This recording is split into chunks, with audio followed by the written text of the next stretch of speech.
Well, welcome to the Futures or the Comprehensive Planning Committee.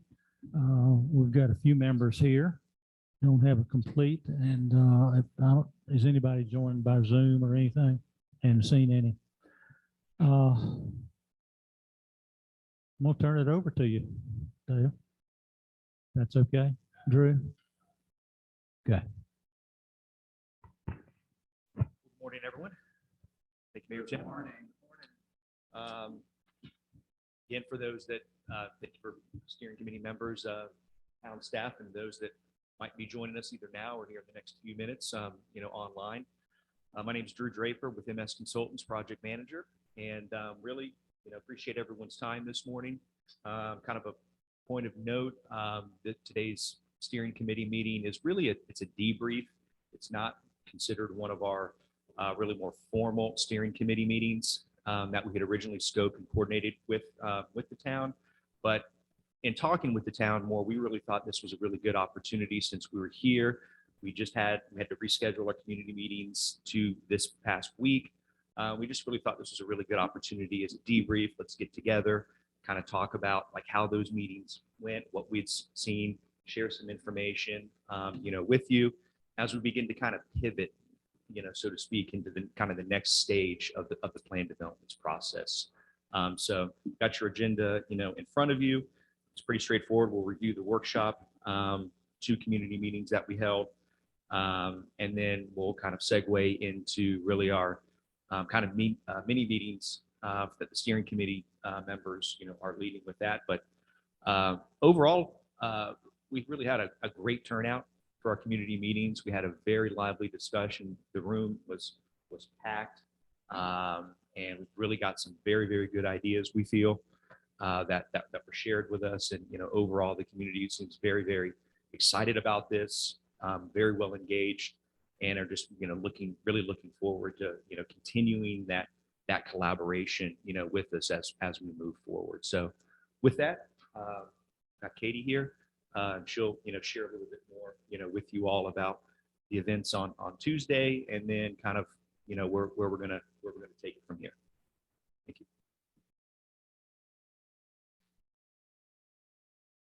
Hi, y'all. How you doing? Very well. How are you? Good. Doing good. Been a great few days. I know that a couple of you popped by the workshop, so I think it'd be great to hear from you guys how you thought it went. We had about 40 people attend between the first and the evening session. Obviously, because it was just a day ago, I haven't fully analyzed and compiled all of the results and findings, but I thought since we're here, it'd be a good opportunity just to talk about it, see how you all feel the process is going, what else we might need to do to hear from people, how you feel the mini meetings are going, etc. So I just want to check in with you guys and see your thoughts about how Tuesday went. There were a lot of people. We tried something new. There were, I guess, I dropped into the 10 a.m. meeting, and I know that. And John Casper came to. Okay. You guys crossed paths. I will stay 10 or 15. I sort of stayed for the introductory comments that Shannon made. Oh, I'm sorry. And then once they broke up into small groups, I thought I needed to go get on to other things. But what my takeaway was a great energy in the room. Maybe Munn Street residents and summer people always have that energy, but I was really impressed about the almost the reunion atmosphere. But people really seemed excited and enthused to be in the room and into the process. So that's my short and simple take on it. Great. On Tuesday. Yeah, I was here at the morning meeting, and same thing. I agree with Bill.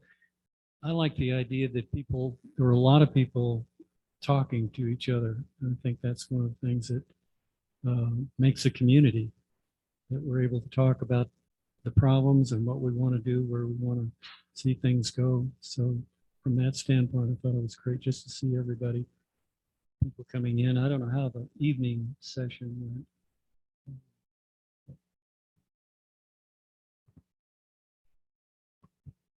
Thank you.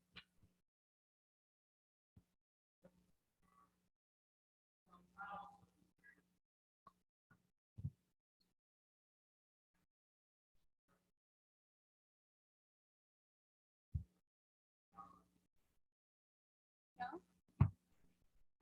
You just have a resounding voice, Mark. Thank Now I'm on. Yes. I can hear myself.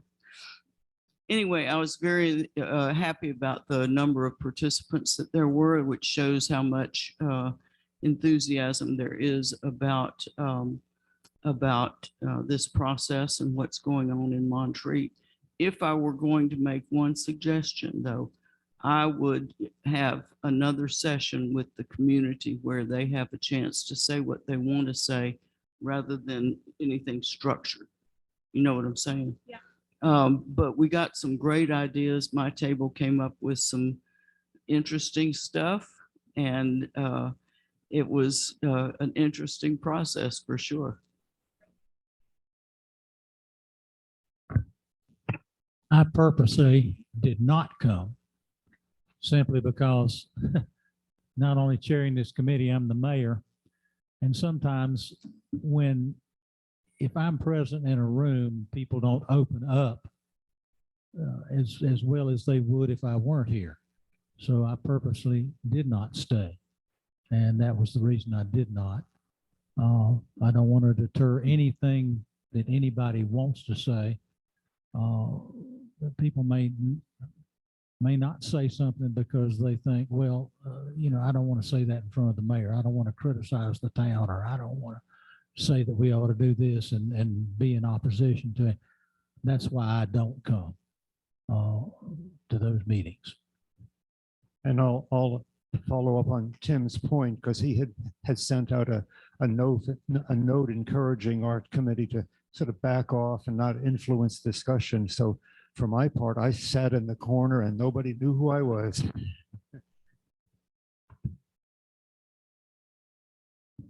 I wasn't able. I was not able to attend either session. We did have a member of our staff who was able to attend the morning session, and his comments echo what you've already heard from you all. Hi. No, that's okay. We're just sharing comments, reflections, thoughts about the workshop. So if you have anything to chime in on, Jerry, you're welcome to. Oh, the mini meeting? The mini meeting at Monte Vista. And I think we're gonna have a pretty good crowd, a diverse crowd, even some men are coming, even though it's traditionally a ladies' happy hour. So, but anyway, my concern is it's going to get derailed into talking about the lodge. And if it does, I'm going to shut the meeting down and just start again, because I don't think this is the place to do that. And I don't want to facilitate or give air to that at all. So that's my plan. If it starts getting into lodge stuff, I'm just going to stop. Is that all right with you? You have to do what makes you comfortable Okay, that makes me comfortable. and get feedback in a productive way. I think that there's difficult topics in Montreat that are hard for people to talk about and people have strong opinions on.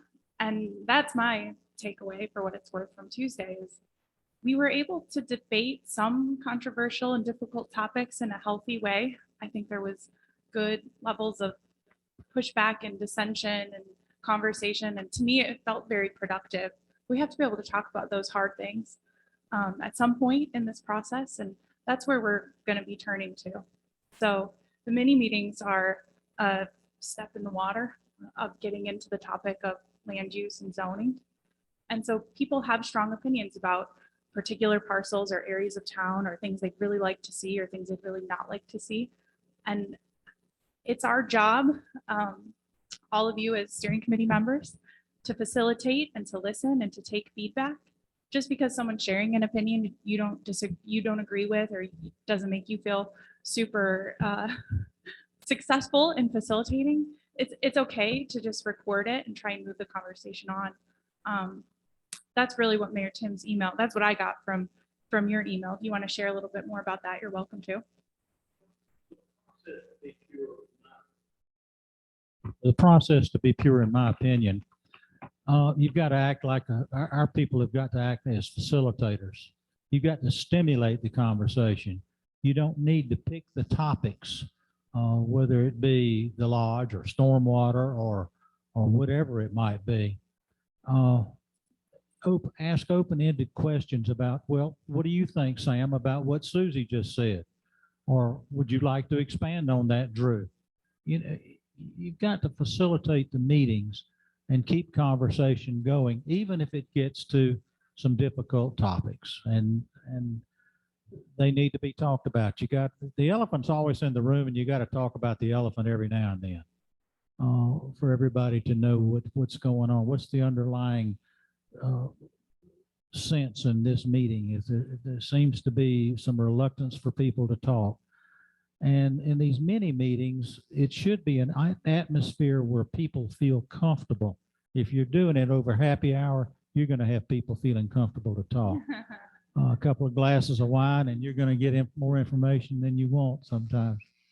But that's what I'm talking about. We are facilitators. We are not directing the topics. We don't walk in and say, well, we're going to talk about today in this mini meeting, this subject or that subject.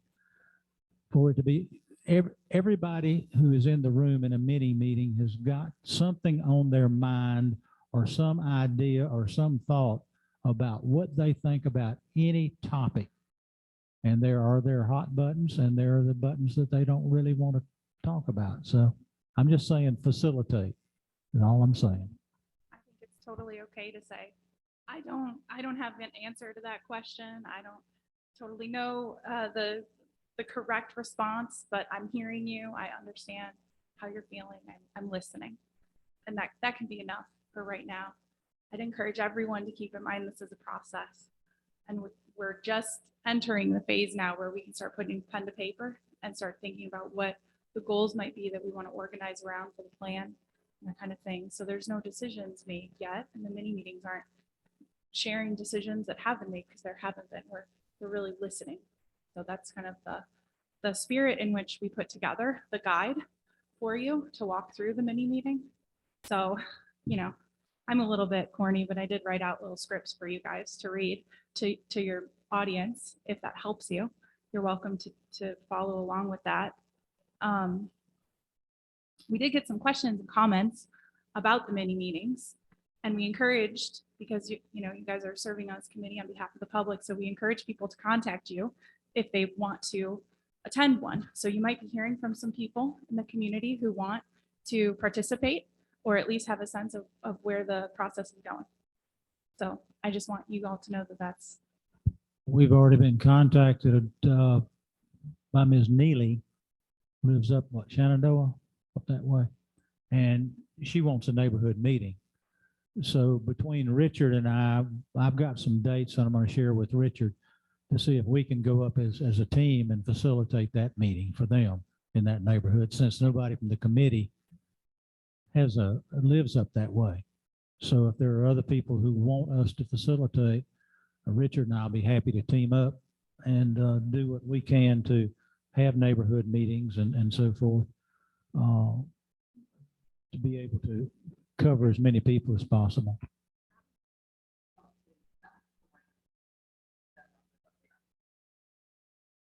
Great.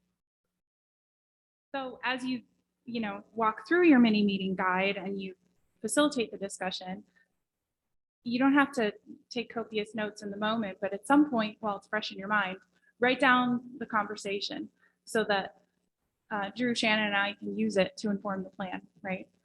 You can also give us a call or send an email and type up what was said and what was talked about and what the concerns are.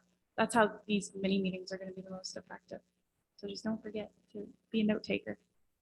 I'm organizing a mini meeting, and I'm finding the little booklet. I think you're holding one, the participant booklet.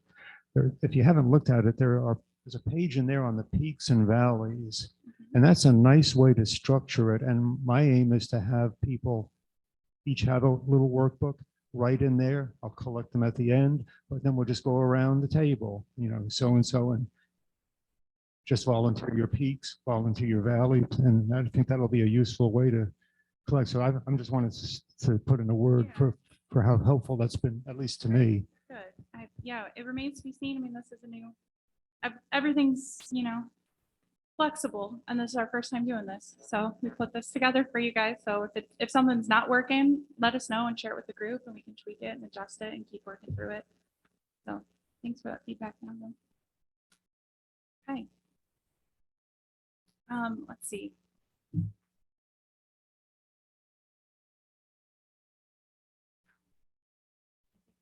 I want to talk about with the workshop. Sure, you have a question? Yes. Comment? Go right ahead. I just want to talk about the elephants some more. Go right ahead. So with respect to the lodge project, I think I could use a little bit of education in terms of how we expect this particular process we're involved in right now to impact that project. Because if people are coming to express their feedback at these mini meetings with the idea that it's going to have an influence on the outcome of that particular situation, which certainly right now, in my view, at least, speaking as just one person on this committee and the person who is leading that project, right now it rests with, the town of Montreat has made a decision through the Board of Adjustment that that is a permitted project. That permit is currently being appealed before Buncombe County Superior Court. And then our board of the MRA has an opportunity to decide when, if, whether to go forward with the project. So I guess my question is, in what other ways are we involved through this process in the outcome of that particular project?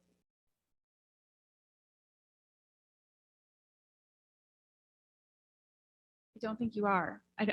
This plan is separate. It's independent. The plan that was adopted at the time that that development is proposed is the guidance at that time.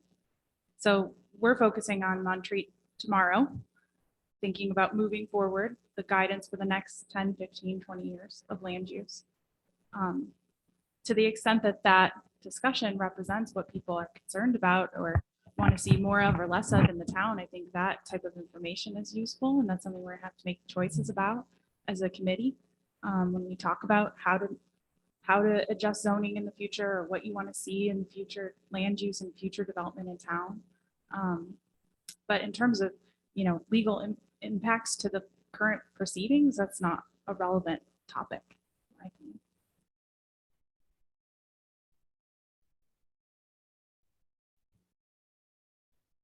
Elephant address. Okay. Well, I really don't have much prepared for you, but what I do have are all of the results of the workshop in my bag. They have everyone's ideas of what they wrote down, what they want to see. And I think it'd be really nice to just share them with you guys, pass them around, and have some open discussion. Nothing structured, nothing formal, but I have all those notes and comments. So as you read things and you have a thought about it, or you want to layer in some feedback, you're welcome to. What do you guys think about spending 10, 15 minutes doing that? Okay, great.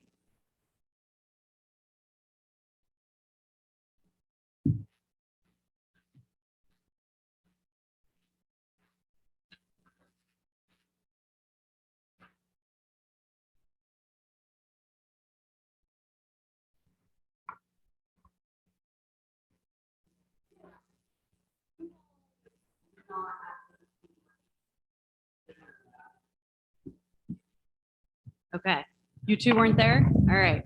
So we did 3 activities with folks. Sorry, I'm so much shorter.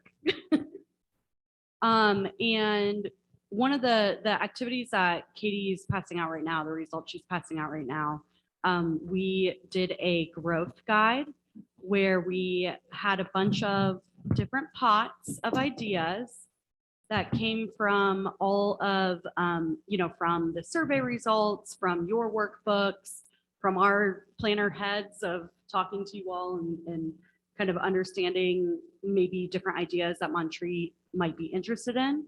And we had folks go up and pick an idea to workshop together in small groups. In those small groups, they filled out the plant, the leaves, where they talked about why the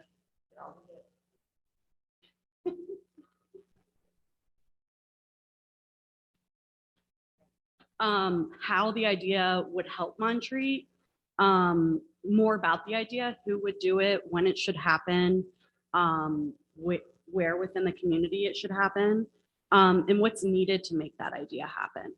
And so folks had a few different rounds of being able to choose different ideas, and they presented out to each other and had robust conversation for each round.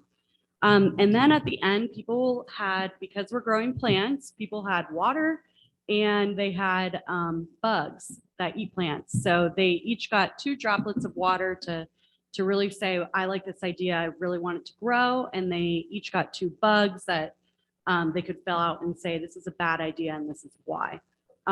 So that really allowed us to get a diverse view on a bunch of different topics within Montreat.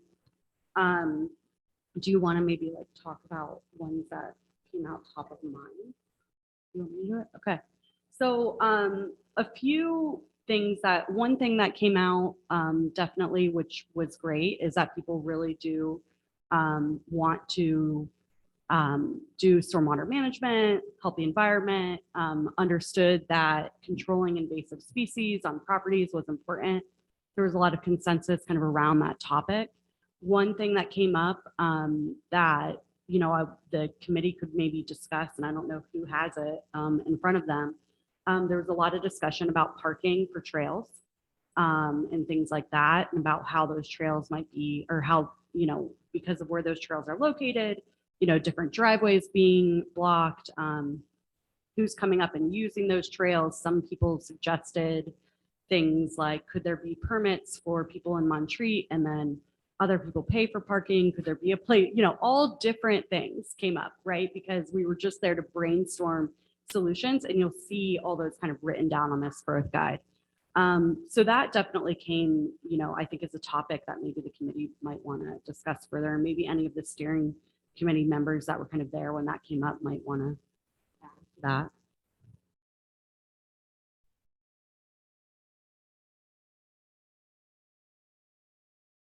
Nothing. You want my comment? Yeah. Well, with respect to the last item and the trails, it's just for a point of information for the committee. We are seeking a grant to do a trail study of our trail maintenance activities and preservation activities around the wilderness area generally. That grant hasn't come through, but it's our intention to pursue that work over the next year or so, regardless of whether the grant does come through. We certainly hope it will, but we're moving on.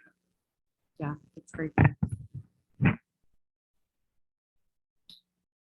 There was, we did a land use activity, and there was some discussion of what types of businesses, and even if you all want retail and commercial within Montreat, and where that would go if it was desired. So that's really something that we're trying to look at for your land use, is being a little bit more clear on where things are allowed, you know, setting up the plan to basically be a growth guide for the future in a way that all Montreaters want to see it. So that's going to kind of be a topic that Katie and I are going to be looking at a lot. Do you want to add to that a little bit?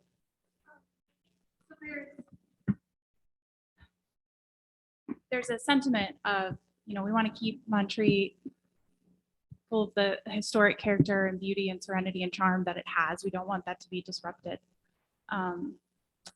But there was also desire expressed to see small scale, maybe like more intimate, small shops or restaurants or cafes or opportunities, maybe even within homes. Someone talked about, you all would know better than me, someone who used to have a Sunday brunch in their home for members of the public to come buy a meal, right? And so that kind of small scale operating that doesn't disrupt the character, but adds to the amenities or the things that residents have access to. So that's a difficult topic because we have to think about, you know, design guidelines or standards or areas within town where that type of development might be acceptable or might be of desire.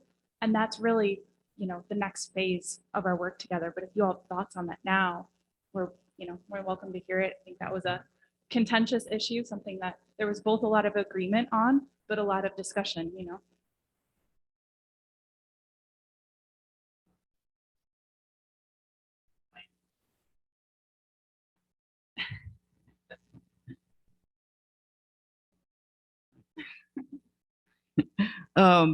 I just finished reading one on that very topic. I don't know where it went, but every single comment was against it. And every single one had a bug on it. So my guess is that that hasn't changed a whole lot. People are still pretty much in the same place with that. I thought about growth would be next to the Moore Center in Moore Center Field, which would impact the ability to use the field for other things and clubs and stuff. Is that part of the plan as we go forward to There's no Take- plan yet. green space and commercial space? Because that to me is the logical place to put something like that. So while that is an option that, should the committee and the community have consensus on, could be in the plan, that's not something that has been talked about a whole lot, so. Go ahead, Martin. Most of the space is either owned by MRA or the college. The town owns no property except where we're sitting in the public services building over here. So green space is sort of Richard, do y'all own all the green space? We're in a green space agreement with the town, Okay, so.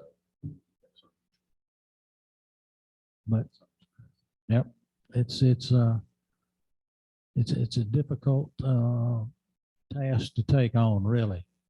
When you do away with green space, townspeople are very much in favor of protecting the trees and the canopy and so forth. To give it up, I don't know that the community is going to be willing to do that. But for the town to grow, the only way we grow is by someone building a new home here. And what was $1 million new home here brings in about $4,000 a year. So if we only build 2 or 3 of those a year, we only get $8, $16,000, $24,000 more to the budget, which is not going to help Montreat in the long run, in my opinion, in that we've got to do something to generate dollars. And the only dollars we generate right now are tax dollars and tourism dollars. It's just a difficult situation, and people want to keep MRA, which I agree with. They want to keep the college, which I agree with. And we've got a lot of green space, which people want to keep, and I agree with that. What I see in the future is to commercialize is going to take some little small vignettes of businesses here and there, small, discrete, hidden businesses. Like if you've been to Hilton Head or some of the other islands like that, and Angie, I know you have, you ride along, you don't even see that there's a McDonald's over here to the right, unless you happen to notice this very small, low sign that says there's a McDonald's over there. Or there's a shopping center down at Kiowa that if you didn't know where the shopping center was down there, you'd never find it because it's hidden with trees and there's a canopy over it and it blends in with the community. That's what I would like to see for the future of Montreat, but it's probably not going to happen in my lifetime.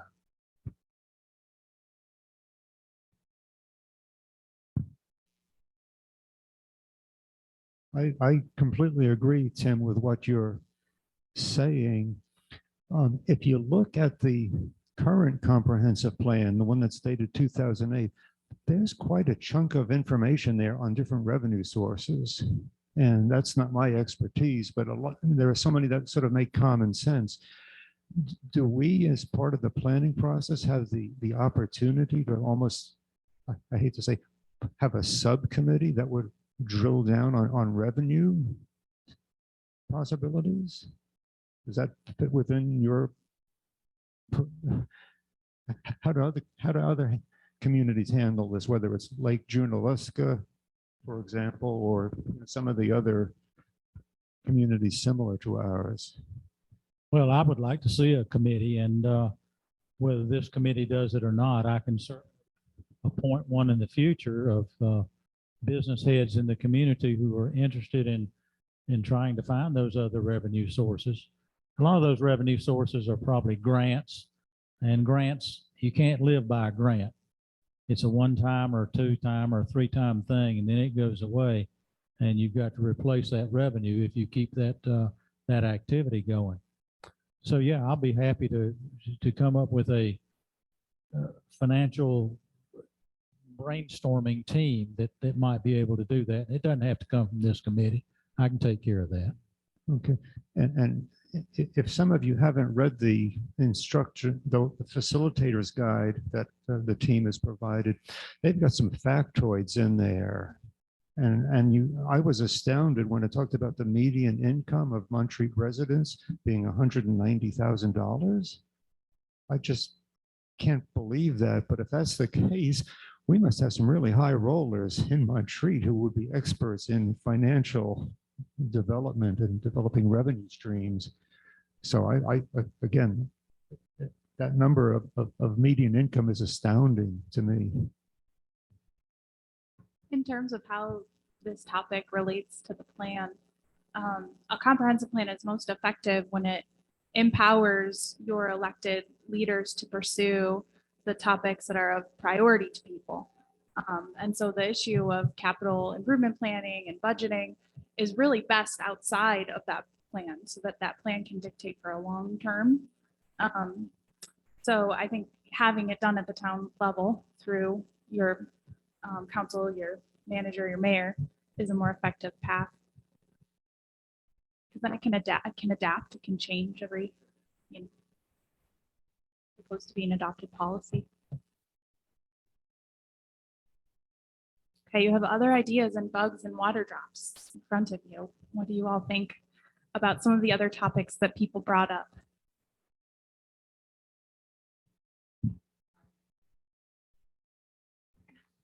I have a specific one that's personal that is one of these topics and fits in with these topics.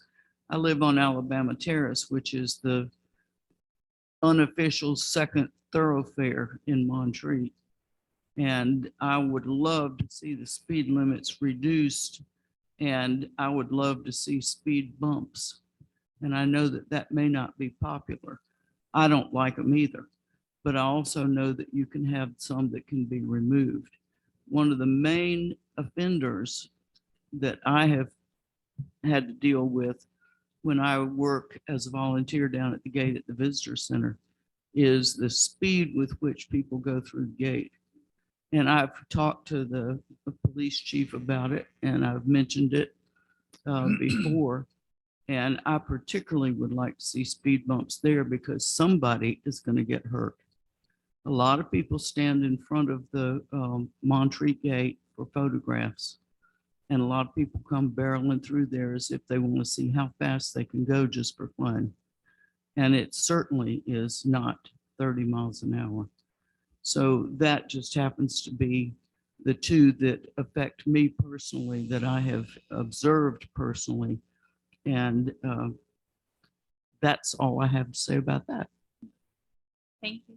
I'd say you aren't alone, and that was a topic, the issue of transportation, not just where people can park or or leave their car to use the trails, but speed management, safety, people wanting to bike and walk more. Montreat's a very walking friendly community, and so wanting people and their kids to feel safe on the streets was something that came up a lot. So it's going to be a topic that we need to dive into in more detail. Yeah, I try to stick with speed limit as much as I can, but I find myself doing it without realizing it sometimes. And the other day I was under the speed limit, but I came around a corner and there was a whole family in the middle of the road. And it's kind of scary when you think that people do walk in the middle of the road. And these are places where there's no way that we can put in a sidewalk. So we need to consider that sort of thing. I have more concerns about the danger. Plus, if the hotel gets built, I know, Richard, we've talked about the traffic, but the traffic is bad enough in Montreat right now. And it's going to get worse, not just with the hotel, but with everything else. And I have a real concern about traffic control, especially speed. So I would love to see us do something more about that and make that a more prominent topic. Maury, do you know what the speed limit is in Montreat? 20 miles an hour everywhere except on Assembly Drive where it is 30 miles an hour. Absolutely right. Below the field. Below the field. Below the Yeah. field is absolutely correct. We're putting a new flashing radar sign on Graybeard probably today. I think it's today we're putting it on there, just like the one we've got up on Assembly Drive that'll say 20. As they fly up Assembly, they fly up Appalachian and they fly up Lookout. Yeah. Once they get off the main drag, they floor it and go up the hill. So, and I don't know if they think because it's a hill, you've got to go faster, but the speed limit on those is 20 also. The speed bumps is going to be difficult because of snow removal. But can we not get the ones that are temporary? But it's temporary, but it costs to put them down and take them up. Yeah. Everything's a cost anymore. So, we will look at that. I don't know what else to do other than just turn the dogs loose and let the policemen write the tickets just, as fast as they can. Well, if I were No. going to put a speed bump anywhere in Montreat, just one. At the gate? Yeah. Okay. By the way, I lived in a community where folks on the road voted to put speed bumps up. And they were so noisy and so irritating. Every time a car or truck hits those things, you get this big bump noise that goes all through. I mean, you can hear it a long way off. Yeah. And 2 years later, we paid to remove them. So they are not a panacea for, Well, then the Traffic. only other resource we have are the police. Well, sorry. Yeah, go ahead. I was just going to say, 3 years ago, our police chief, David Arent, came to me and asked if the MRA would support putting in a three-way stop at the intersection of Georgia Terrace and Assembly Drive. And I said, of course we would support that. I'm not sure that matters to you in terms of getting it passed, but we'd be happy to do anything that is a congested area. It's an area with a crosswalk. It's an area where the post office is, and so forth. And the commissioners clearly heard from enough people in town suggesting that it would not be a popular idea. So again, this is an important discussion. I think you're right to bring it up and call attention to it. We're going to support any move toward greater traffic safety here for what that's worth. Yet it is also important to point out that I think, at least in recent history, even with the strong endorsement of our police chief, folks were against at least that particular measure. And I have to confess, I was one of those that was against it. But that doesn't mean that I don't think that that law enforcement being really strong for a while wouldn't make people pay attention. And I know that there are ways to do it. There's just got to be, because the gate worries me more than anywhere else.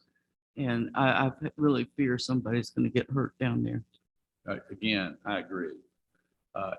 I've wondered if the town and the conference center should collaborate a little bit, because we both own property around that area. It's one that neither can do anything without the other, I think, in terms of the design. Because you're right, you're going to have people who are going to want to stop and have the picture taken with the gate in the background, and I cringe when I drive up to the gate, see folks peeking out to see if they can It happens to all of us. So Tim, if you and I can think maybe offline a little bit about some conversation, because there might be a way from a landscape design perspective and a parking perspective, to give people an opportunity to get the photo they need without standing in the middle of the road. I don't know that that's possible, but it might be worth a look. I'll add a few things to this as well from the transportation perspective, and I'll echo that it was a well-discussed topic at our community meeting, which is great because it's, I would say, of some of the other more challenging topics, that might be a little bit more of, low-hanging fruit, so to speak, and some small steps that could be taken to add to some of the traffic and congestion that was discussed. There was a lot of discussion on, wayfindings and signage.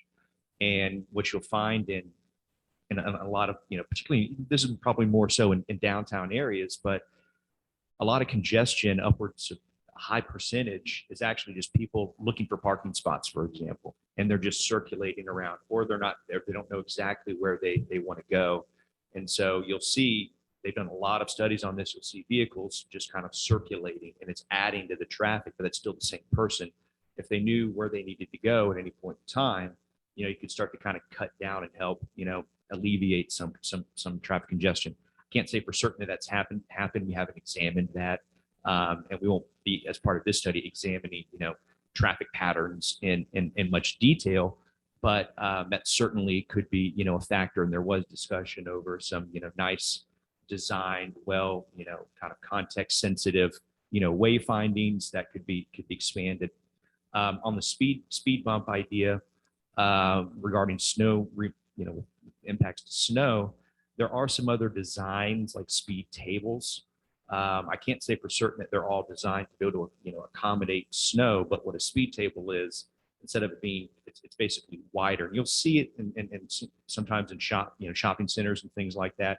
It's basically a raised, extended kind of speed, bump, but it's kind of smoothed out. And that might allow for the blade to travel up, slowly up that, and then back down, so they could be more permanent. And what you can also do with those, you can add certain types of colors, paints, and things like that. So visually, it can impact, a driver. And that's going to be more important. Probably residents will get used to that, but folks that are kind of coming in to maybe, go on one of the trails that are not a recurring, trip, they'll see that and say, oh, I need to slow down, at this location. So that can be effective, an effective tool to kind of manage it. They also cut down on some of the noise, because noise, is an issue. There was rumble strips that was discussed as well. A challenge with those is obviously the noise pollution that can be associated with any rumble strips. Apparently, I guess a U-Haul truck hit your bridge at some point, I guess maybe a few years ago. Oh, yeah. Is that Twice since I've been here. It's been- twice? Okay. Well, that's twice it's had to be repaired. It's been hit more than that. Okay. And then on the three-way stop conversion, I will add that DOT is on board with those. And we just converted 12 intersections out in Eastern North Carolina to four-way stops. And so it's certainly growing. NCDOT is on board with those stop conversions. So that might help add a little bit to the conversation to say, hey, DOT is doing this as well. They recognize the safety benefits, the traffic control, and the speed measures. So those are just some things we can kind of think about and kind of layer into the plan to kind of add a little bit of support to that. So just wanted to kind of, add a few of those, provide some of that additional context for you.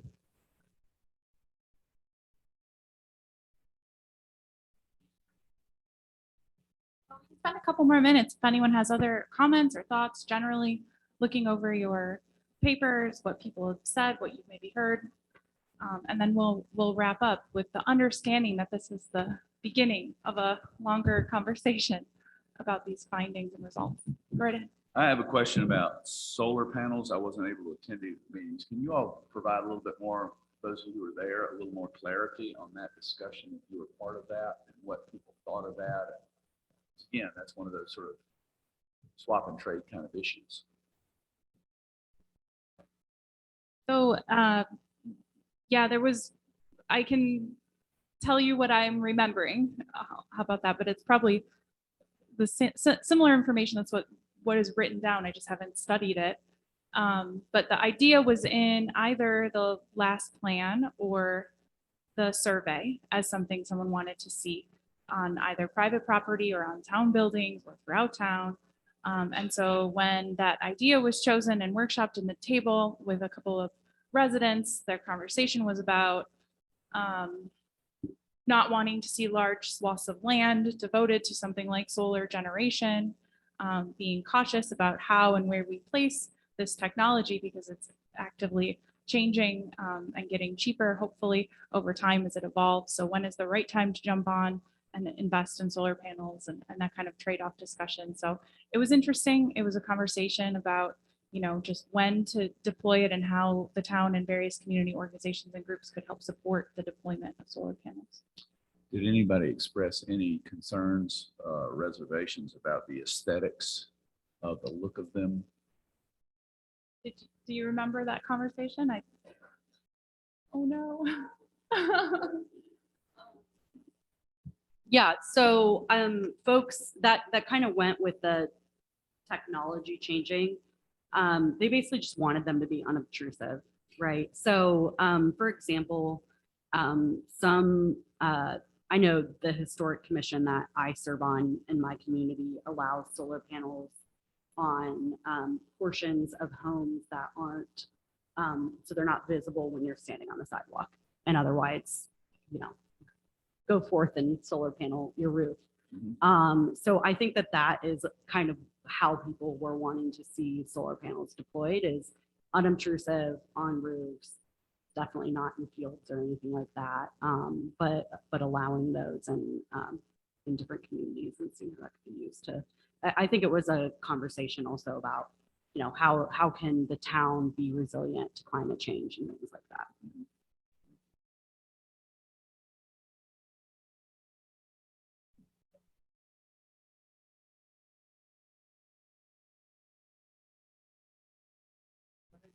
Can I say one more thing about the traffic? I have 3 pages here. Several times it's mentioned creating a car-free zone. That's a thought around the lake, where there's the most people. Just a thought, but it's a good one. Yeah, that I think that one had like that was kind of a split issue, right? Do you have it in front of you? Yeah. It had some water drops, some bugs. Yeah, so that was definitely something that could increase safety for sure, right? Give even more room for folks to circulate, without impacting cars. I have not looked at like the layout to see where that would happen. But potentially, if you want to comment on that at all, or if you just all want us to keep looking, look at that. But because that was kind of a 50-50 one that seemed to have some support, it's definitely something that we'll probably look at a little bit further to like look at the feasibility and bring it up again with the community to have a more robust conversation about.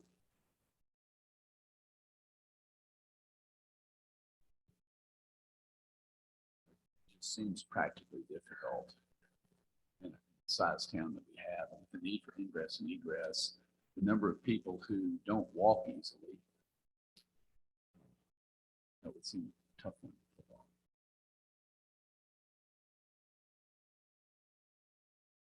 I'd rather see a golf cart community.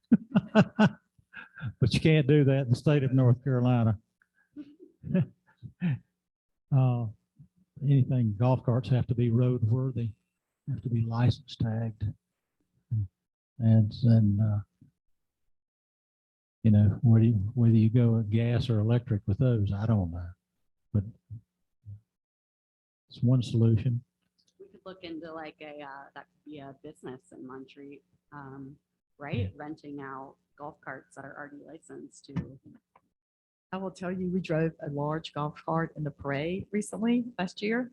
It held 8 people and it barely made it up the hill at Lake Susan. So I don't know how practical that's going to be.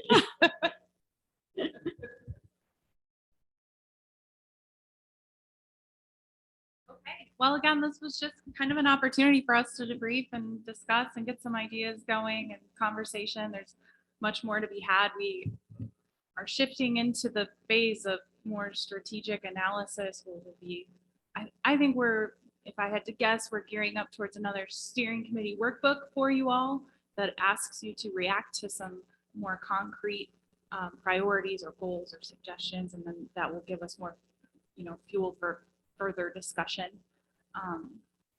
So if you have any questions for us about the process, where we're at, anything like that, we're happy to answer them. Otherwise, I think we're about ready to wrap up. We don't have one scheduled, so I think we'll be looking at, I want to say, give us a couple weeks to pull the results together and start thinking about it. Maybe early September would be a good time for us to come back together and talk about the findings. We need to look at the survey results too. There's kind of a lot of feedback to assemble. John Casper has asked that I have someone look at the 2008 plan spreadsheet of what has been done and has not been done and why. And why, and some things are just left blank. There's no explanation of what was done or not done. And I'll try to get some answers on that and get those updated spreadsheets to the committee. And I'll get y'all one too. Yeah, keeping us in the flow of conversation and information as things change, initiatives are proposed or things are happening or changing here would be really helpful. That's why y'all are getting the big bucks. Did you have a good response to the survey online? Yeah, we did. I haven't downloaded and started piecing through the results because I like to kind of keep an open mind as we're heading into discussions and community workshops. But I know we got over 300 responses, so we'll be looking through to see what the demographics were, what the percent of, full-time seasonal residents were, to get a better sense of how we might want to use that information in the plan. But yeah, thanks for your help sharing it. Are you going to be able to get much information on demographics? Because I remember that was one thing that people said was that there was nothing in there that said what your affiliation with Montreat was. No, there absolutely was. That was a question. But Yeah. but it was just that one that I recall of how long have you lived in Montreat? It asks if And- you're retired, a student, homeowner, if you live here seasonally or part-time. So all that information will help us filter the results, right? Well, We can then I see- apologize. I don't remember it. No, that's okay. Thanks for asking. That was what- something we built in It's on all right. purpose. so I'm that- getting old. No worries. I think we're good. If anyone has any last things, we're here. So We stand adjourned. thank you all.